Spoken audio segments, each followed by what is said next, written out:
Assalamualaikum warahmatullahi wabarakatuh. Selamat malam, Bapak. Izin memperkenalkan diri. Taruna tingkat 1 Politeknik Parlemen Indonesia, jurusan Ilmu Masyarakatan. Nama Zelverta Nadia Permata Putri. STB 5576 Prodi Manajemen Masyarakatan kelas B. Izin Bapak, izin untuk menyampaikan materi mengenai statistika dan manajemen data. Izin arahan BIME, Bapak siap. Terima kasih.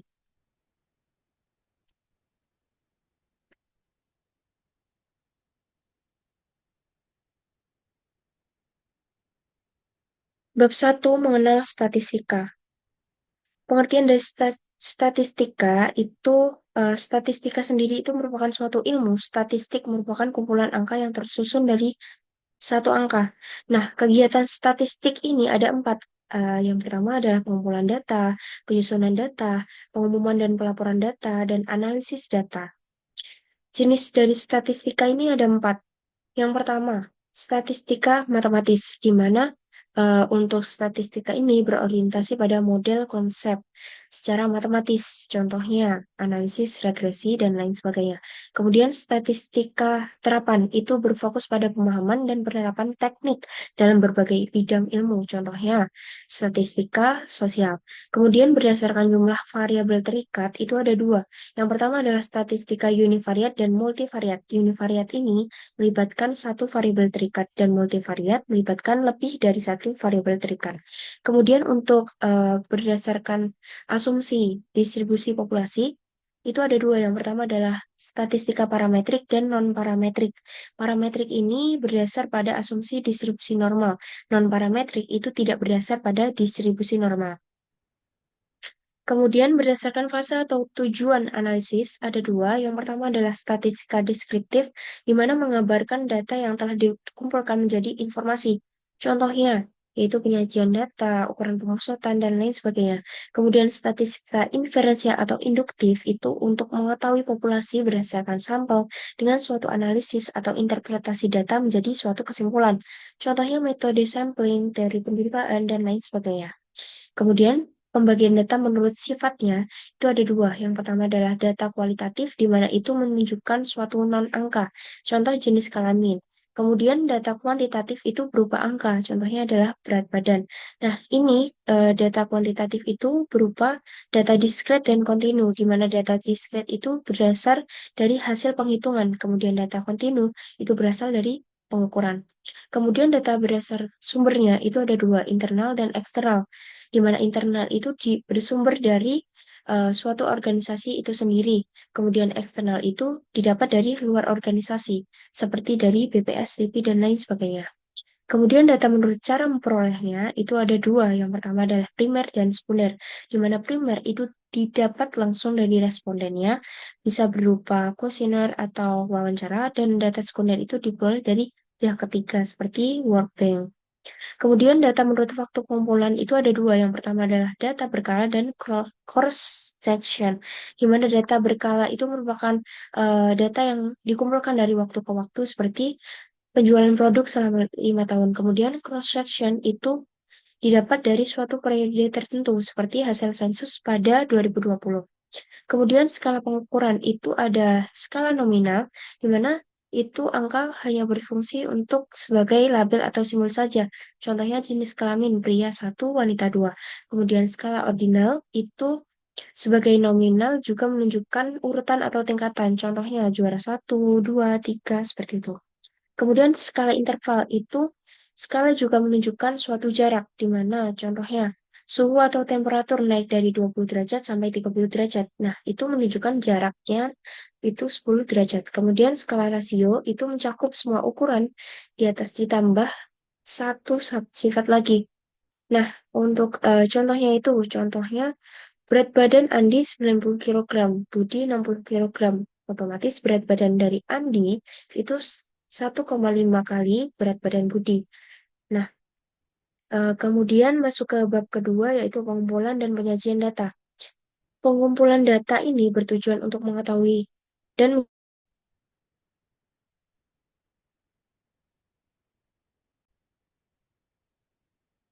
izin melanjutkan.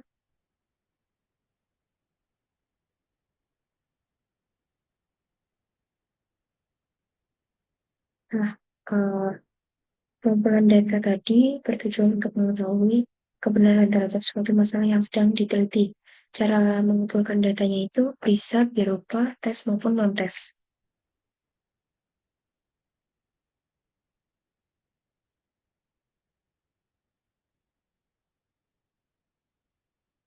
Kemudian metode pengumpulan data ini bisa berupa tes kemampuan, tes hasil belajar, angket, wawancara, dan juga observasi. Kemudian cara pengambilan data itu berupa sensus dan sampling, di mana sensus ini pengumpulan data apabila seluruh elemen populasi diselidiki satu persatu. Misalnya, hasil sensus pada 2020, kemudian sensus pertanian, sensus industri, dan lain sebagainya. Kemudian, cara pengambilan data berupa sampling. Cara pengumpulan data ini adalah dengan elemen sampel dari suatu populasi. Sampling ini dilakukan dengan dua cara, yaitu cara acak, random, dan juga tidak acak. Nah, untuk cara tidak acak ini bisa berupa populasi, sampling frame, dan juga sampel. Populasi itu seluruh data itu menjadi perhatian kita dalam suatu ruang lingkup. Contohnya, mahasiswa UIN Syarif Hidayatullah. Kemudian yang kedua adalah sampling frame, di mana daftar dari elemen populasi yang berasal dari unit itu dipilih untuk diseleksi. Contohnya, mahasiswa UIN Fakultas Ilmu Tarbiyah berjumlah 300 mahasiswa. Kemudian yang ketiga itu adalah sampel, itu bagian dari populasi yang telah diketahui sampling frame-nya. Contohnya, sampelnya mahasiswa FITK jurusan Manajemen Pendidikan yang berjumlah 60 mahasiswa.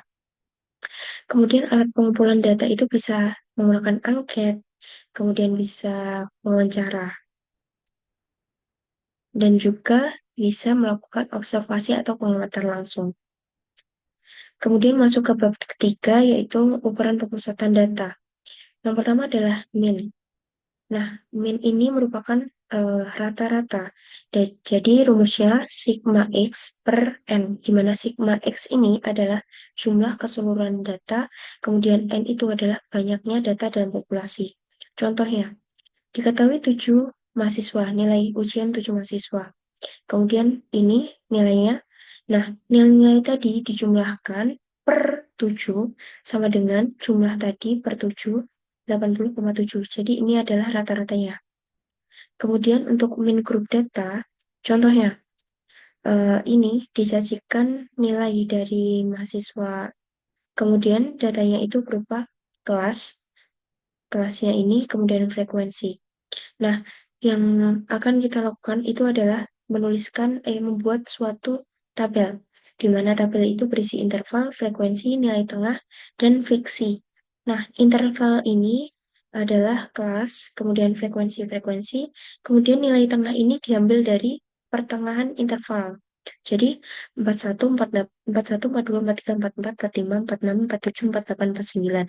Itu kan total ada 9. Jadi, kita ambil di nilai tengahnya, yaitu 45 dan seterusnya.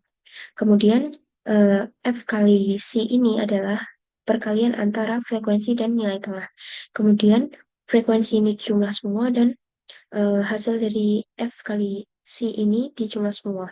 Kemudian jumlah dari keduanya ini kita bagikan, kemudian temu ini, dan ini merupakan suatu min group data. Kemudian masuk ke median. Median itu merupakan nilai tengah dari suatu data, di mana apabila jumlahnya ganjil, maka nilai yang diambil adalah nilai tengah. Di tengahnya itu, kalau datanya genap, itu diambil dari dua nilai tengah, dijumlahkan, kemudian dibagi dengan dua. Jadi intinya diambil rata-ratanya. Kemudian median group data. Di sini caranya itu adalah N per 2, di mana untuk mencari nilai median itu adalah MD median sama dengan TB atau tepi batas kelas bawah. Kemudian ditambah dengan S, itu merupakan frekuensi kumulatif sebelum, kemudian per frekuensi kelas mediannya dan dikali interval. Jadi contohnya, di sini ada disajikan interval, kemudian frekuensi, tepi kelas. Nah, tepi kelas di sini untuk 40,5 itu diambil dari 41 kurangi 0,5 dan ketemu ini. Kemudian 49 ini ditambahkan dengan 0,5, jadi menjadi batas atas. Kemudian ada FK. Nah, tadi langkah awalnya itu adalah mencari letak median, di mana N per 2. N per 2 bertemu dengan 30 ini, kemudian eh, dari 30 ini, kita lihat di data ini, 30 itu termasuk di bagian 42. Jadi, untuk melanjutkannya, untuk tepi bawah kita ambil di 42 ini adalah 67,5 ditambah hasilnya ini tadi, letak median 30, kurangi dengan frekuensi kumulatif sebelumnya 28 per 14 itu adalah frekuensi dan dikali 8 itu adalah intervalnya. Dan temu ini. Kemudian modus itu adalah nilai yang paling banyak muncul dari suatu data. Jadi paling banyak, nilai paling banyak muncul. Gitu. Kemudian ini contohnya, dari data ini yang paling banyak muncul adalah 38. Kemudian modus grup data. Modus grup data itu rumusnya adalah TB ditambah dengan D per 1 per D1 plus D2 kali I, di mana TB itu tepi batas bawah, kemudian D1 itu selisih frekuensi kelas modus dengan frekuensi kelas sebelumnya, dan juga D2, I itu adalah interval. Contohnya, di sini ada interval frekuensi tepi kelas. Tepi kelas ini tadi sama dengan sebelumnya, kemudian FK. Nah, untuk masuk di rumus, ya untuk TB itu ambil. Jadi di sini eh, kita dapatkan untuk ini 58,5. 58,5 itu tepi bawahnya, kemudian ditambah dengan D1. D1 itu adalah eh, hasil dari selisih frekuensi kelas modus dengan kelas sebelumnya. Jadi itu didapat dari eh, kelas modus dengan kelas sebelumnya per 7 plus 2, kemudian dikalikan dengan 8 itu adalah interval. Dan hasilnya ini. Kemudian masuk ke bab 4 di mana ukuran letak data. Yang pertama itu adalah kuartil. Kuartil ini merupakan nilai statistik yang membagi serangkaian data yang telah diurutkan ke dalam 4 bagian yang sama besar, dengan setiap bagian itu mewakili 25% dari data. Contoh dari kuartil grup data. Nah, untuk mencari letak kuartil itu adalah dengan rumus Q sama dengan Q kali N per 4. Nah, untuk rumusnya grup data ini adalah Q sama dengan TP, tapi bawah, ditambah dengan S, itu selisih antara letak kuartil dengan frekuensi kumulatif sebelum kelas kuartil, per FQ adalah frekuensi kuartil dikali dengan interval. Nah, contoh soalnya ini. Dapat kita lihat, ini ada suatu data dari 60 mahasiswa. Kemudian kita disuruh untuk mencari kuartil 1, 2, dan 3. Di sini intervalnya, frekuensi, dan frekuensi kumulatif. Langkah awalnya itu adalah mencari letak kuartil dengan rumus Q kali N per 4. Nah, Q1 itu, Q ini diambil dari 1 kali 60 itu ini, kemudian per 4. Temu 15. Kemudian ini berlaku juga untuk Q2 dan Q3, sama. Kemudian dari hasil ini, 15 ini termasuk di rank dari 21. Kemudian 30 masuk 36, 45 masuk di 48. Nah, kemudian dari situ kita masukkan ke dalam rumus ini tadi. Kita masukkan ke dalam rumus untuk Q1 itu tadi kan 15 itu masuk di 21 ini. Jadi kita ambil di 40, tapi bawahnya jadi 40 kurangi 0,5, 39,5 plus 15 ini, plus 15, kemudian dikurangi dengan 9, dikurangi dengan 9 per 12, dikali dengan 9, itu adalah intervalnya dan ketemu ini. Kemudian lanjut kuartil ungroup data. Kuartil ungroup data itu untuk rumusnya Q kali N plus 1 per 4. Nah, contohnya, untuk mencari Q1 ini, mengurutkan dari data terkecil sampai terbesar. Kemudian langkah kedua itu adalah letak kuartil, mencari rumus dari letak kuartil. Q1 itu masukkan 1, kemudian N itu totalnya tadi, ini ada 11, kemudian per 1 per 4 ketemu ini, kemudian ketemu 3, jadi kita ambil data ketiga. Nah, dari data ketiga itu ketemu 48. Kemudian untuk selanjutnya itu masih sama, dan kemudian kita masuk ke desil. Desil itu merupakan suatu titik atau skor atau nilai yang membagi seluruh distribusi frekuensi dari data yang kita selidiki dalam 10 bagian yang sama besar, masing-masing sebesar 1/10n. Desil grup data. Untuk rumus mencari letak desil itu adalah D kali N per 10. Jadi perbedaannya dengan yang sebelumnya itu adalah kuartil. Kuartil itu per 4. Tapi kalau desil itu per 10. Nah, di sini rumus mencari nilai desil itu TB kali S per FD dikali dengan I. Kemudian contohnya itu disajikan data nilai 1000 mahasiswa masuk SPMB. Kita disuruh untuk mencari desil 2, 5, dan desil 9. Nah, dari situ kita masuk di sini pembahasan. Di sini kita mencari letak dari desil, di mana D kali N per 10. D itu adalah 2 kali N itu totalnya. Kemudian totalnya ini, kemudian per 10 ketemu ini, kemudian sama seperti sebelumnya, ketemu 200, ranknya itu ada di sini, 500 ini, dan 900 ada di sini. Jadi kita ambilnya dari sini semua datanya, kemudian dimasukkan ke dalam rumus tadi, rumus sebelumnya. Contoh dari D2 ini, kemudian 200, di 200 ini kan untuk TB itu 30 dikurangi 0,5, ini ditambah ini 200 itu adalah ini tadi, dikurangi dengan kumulatif sebelumnya 99 per 198 per 198 di per 198, kemudian dikalikan dengan 10, itu merupakan interval dari ini, dan ketemu dan sama seperti sebelumnya. Kemudian desil ungroup data itu adalah D kali N plus 1 per 10. Disajikan data ini, kemudian untuk masuk ini D itu adalah 1 kali N itu ada 13 per 10. Temu ini, kemudian untuk mencari letak di 1, ini kan ketemu 1, 4 per 10. Nah, jadi itu artinya bisa 1,4. Nah, di sini kita ambil data ke 1 dan plus 0,4. Plus 0,4 itu didapat dari 4 per 10. Kemudian data ke 1 itu adalah uh, ini data ke 1. Jadi di sini harusnya 55 ya.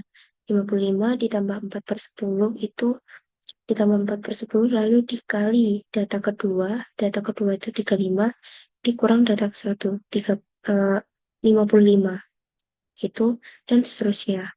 Kemudian untuk persentil itu distribusinya dibagi 100. Ungroup data. Rumusnya itu P kali N plus 1 per 100. Nah, untuk di sini didapat dari contoh soal 4.4. Nah, di sini kita disuruh untuk mencari persentil 26 dan persentil 75. Maka pertama itu masih sama. Kita masukkan data rumus ini tadi, kemudian 26 ini sebagai P, N itu adalah total dari 13 tadi, ini ada 13, kemudian uh, dihitung dan ketemu ini, kemudian kita ambil data pertama yaitu 3, jadi kita ambil data ketiga itu adalah 40, ditambah, ini harusnya tambah, plus, tambah 64 per 100, ini kali 45, ini merupakan 45 di sini, 45 dikurangi dengan 40. Jadi data keempat ini dikurangi dan 40. Gitu. Kemudian temu ini lanjut persentil grup data. Persentil grup data itu letak persentil P kali N per 100. Untuk nilai persentil TB kali TB tambah S per FP kali I. Nah, contoh soalnya, di sini ada interval frekuensi untuk mencari P25, P50, dan P75. Langkah pertama itu adalah mencari letak persentil P25. Jadi, kalau di sini berarti masuk ke sini ya, P kali N. P itu adalah 25 kali N-nya itu adalah 50. Total semua 50. Kemudian 50 ini, kemudian per 100 ketemu ini, kemudian dari sini masih sama seperti tadi 12,5 itu masuknya di mana? Masuknya di 27 dan lain sebagainya. Dan sama seperti sebelumnya, kemudian masuk ke rumus dari nilai persentil. Rumus nilai persentil itu ini. Jadi untuk yang pertama itu kan ada di 27 ini. Jadi nilai bawahnya itu adalah 24 kurangi 0,5, 23,25 plus 12,5. 12,5 itu diambil dari ini, kurangi 10. 10 itu sebelumnya, per 17 itu adalah frekuensi, dikali dengan 7 itu adalah interval. Ketemu ini, dan sama seperti yang lain. Kemudian masuk ke bab 5, yaitu ukuran penyebaran data. Itu ada range, mean, deviation, dan variance. Range itu merupakan suatu jangkauan atau selisih antara data terbesar dengan data terkecil.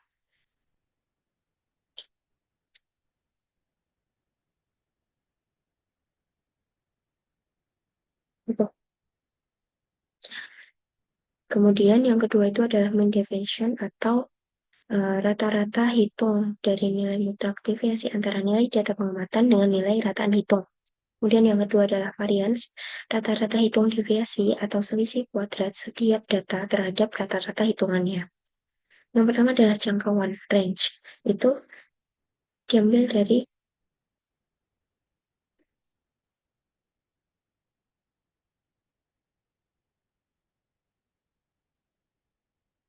kucing. Diambil dari nilai terbesar dikurangi dengan nilai terkecil. Contohnya, ini adalah nilai ujian 10 data, 10 siswa. Nah, kita ambil maksimum itu di 95. Minimum itu ada di 45. Jadi, jangkauannya itu adalah 95 kurang 45, 50. Kemudian, mean deviation ada ungroup data. Di sini, rumusnya adalah sigma mutlak X kurangi X bar per N. Contohnya, ini ada soalnya, disajikan data ini. Kemudian, langkah awal itu kita masukkan ini sigma sigma di sini adalah total keseluruhannya di sini dari Mas Duki. Kemudian per 7 itu adalah total di sini ada 7, itu sama dengan 70. Kemudian uh, untuk mengurangi, kemudian langkah berikutnya adalah mengurangi dari X atau ini dikurangi dengan X bar 70 ini tadi. Ketemu, kemudian kita buat mutlak. Kalau dibuat mutlak itu menjadi positif. Jadi di sini contohnya negatif 1 itu menjadi positif 1. Kemudian kita jumlah. Kemudian mean deviation group data. Itu adalah sigma F mutlak X kurang X bar per N. Nah, untuk contoh soalnya itu ada ini 50 data tinggi badan 50 mahasiswa. Itu ada interval dan frekuensi.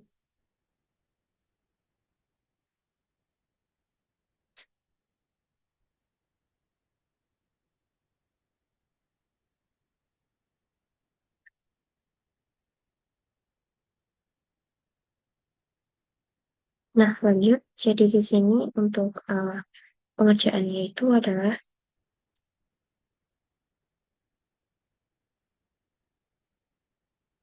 di sini disajikan interval dan frekuensi ya tadi. Kemudian kita ambil nilai tengah dari ini, XI. Kemudian ini dikalikan. Kemudian X kurang X bar. Jadi di sini kita mencari X bar-nya dulu. Sigma fiksi itu adalah ini, total dari ini per dari total dari frekuensi. Kita ketemu ini.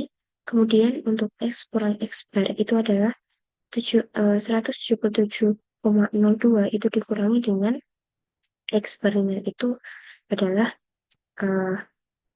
di sini 165,5. Jadi hasilnya ini min, kemudian kita mutlakkan jadi otomatis menjadi positif.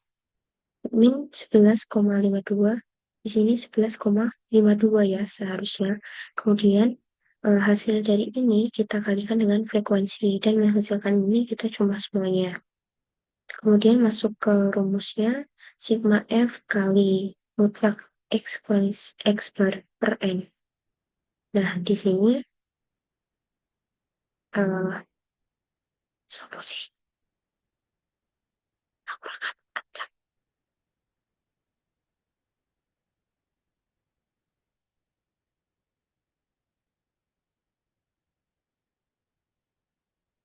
Di sini jumlah dari ini semua diper dengan jumlah frekuensi dan ini ketemu sebagai mean deviation.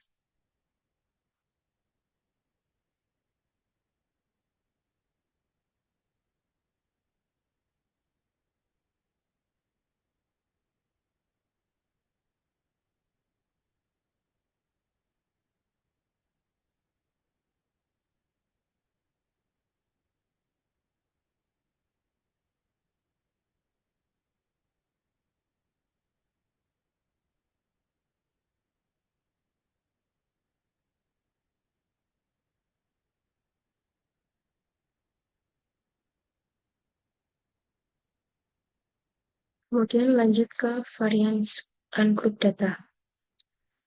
Sini untuk rumusnya adalah S kuadrat sama dengan sigma X kurangi X bar dikuadratkan per N min 1. Jadi contohnya di sini ada suatu data dari 7 orang di universitas. Kita dapatkan suatu nilainya di sini ada 80 dan lain sebagainya sampai ke X min X bar dan X min X bar dikuadratkan. Jadi langkah awal itu adalah X bar itu dikurangi dengan sigma X. Di mana ini jumlah dari semua nilai dibagi dengan 7. Ini kan ada 7 poin. Ketemu ini. Kemudian selanjutnya itu adalah dari ini itu dikurangkan dengan X bar ini tadi. Ketemu. Kemudian hasilnya itu kita kuadratkan dan kita jumlahkan. Kemudian di langkah akhir hasil dari ini itu dikurangi. Dari hasil dari ini per 7 itu adalah 7 poin ini dikurangi 1 sama dengan ini hasilnya. Kemudian untuk varian ungroup data itu bedanya jadi di sini adalah sigma dan di sini adalah sigma F. Nah, contohnya ini kemudian hampir sama. Jadi sini ada interval, kemudian F ini adalah nilai tengah dari ini. Kemudian fiksi itu dikalikan semuanya. Kemudian ini jadi kita cari X-bar-nya dulu. Hasil dari ini tadi, fiksi ini tadi, dibagikan dengan ini, ketemu. Kemudian hasilnya ini dikurangi dengan setiap X1 ini, XI. Kemudian kita kuadratkan, jadi otomatis hasilnya positif. Kemudian hasil dari ini kita kalikan dengan setiap frekuensinya. Kemudian hasil dari ini kita bagikan dengan hasil frekuensi ini, total frekuensi dikurangi dengan 1. Kemudian standar deviasi simpangan baku. Yang pertama adalah ungroup data. Contohnya, data sampel nilai ujian statistika ini. Jadi, melihat contoh soal dari sebelumnya, kita masukkan datanya ini. Ini sama seperti yang sebelumnya tadi. Seperti ini. Kemudian untuk simpangan baku ini, hasil dari ini kita akar kuadratkan. Sehingga hasilnya adalah ini. Kemudian untuk grup data itu hasil dari ini tadi. Ini harusnya ini ya, ada typo. Jadi di sini hasilnya itu kita akar kuadratkan. Jadi antara ungroup data dan big data itu sebenarnya sama, di akar kuadratkan. Kemudian masuk ke bab 6 yaitu populasi dan sampling. Yang pertama adalah populasi, di mana populasi ini merupakan keseluruhan dari subjek dan juga objek penelitian. Metode penelitian dari sampling ini itu ada probabilitas dan non-probabilitas, di mana probabilitas itu mencakup simple random sampling dan juga stratified random sampling, cluster sampling, systematic sampling, multi-stage sampling, dan juga non-probabilitas itu adalah purposive sampling, teknik sampel genome, quota sampling, accidental sampling, dan snowball sampling. Yang pertama adalah probability sampling, di mana metode pengambilan sampel ini secara acak. Kemudian simple random sampling, itu penarikan sampelnya itu memberikan kesempatan yang sama bagi setiap anggota populasi menjadi sampel penelitian. Kemudian systematic random sampling itu menemukan satu titik awal, kemudian setiap anggota dari populasi dipilih. Kemudian sampling acak berstrata itu dibagi menjadi subkelompok disebut dengan strata, dan sampling yang dipilih itu disebut dengan stratum. Kemudian cluster random sampling, di mana populasi itu dibagi menjadi cluster-cluster menggunakan batas geografis. Kemudian dipilih cluster secara acak dan sampling dilakukan secara acak. Kemudian multi-stage sampling. Jadi di situ pengambilannya itu adalah secara bertingkat negara, kota, kabupaten, RT, RW, contohnya. Kemudian non-probability sampling itu penarikannya tidak memberi peluang atau kesempatan bagi setiap anggota populasi untuk dipilih. Kemudian purposive sampling itu ada dua. Yang pertama adalah convenience sampling, di mana berdasarkan keinginan penelitian sesuai tujuan. Dan yang kedua itu adalah judgment sampling, itu berdasarkan karakteristik anggota sampling. Kemudian snowball sampling itu diambil berdasarkan wawancara, accidental sampling itu diambil berdasarkan kasus, kuota sampling itu didapat dari anggota sampling pada suatu tingkat dipilih jumlah tertentu dengan ciri tertentu. Kemudian teknik sampling genome itu adalah menjadikan semua anggota populasi sebagai sampling dengan syarat populasi yang ada itu kurang dari 30 orang. Nah, itu materi yang dapat saya sampaikan. Kurang lebih saya mohon maaf. Izin arahan bukunya selalu Bapak. Siap, terima kasih. Wassalamualaikum warahmatullahi wabarakatuh.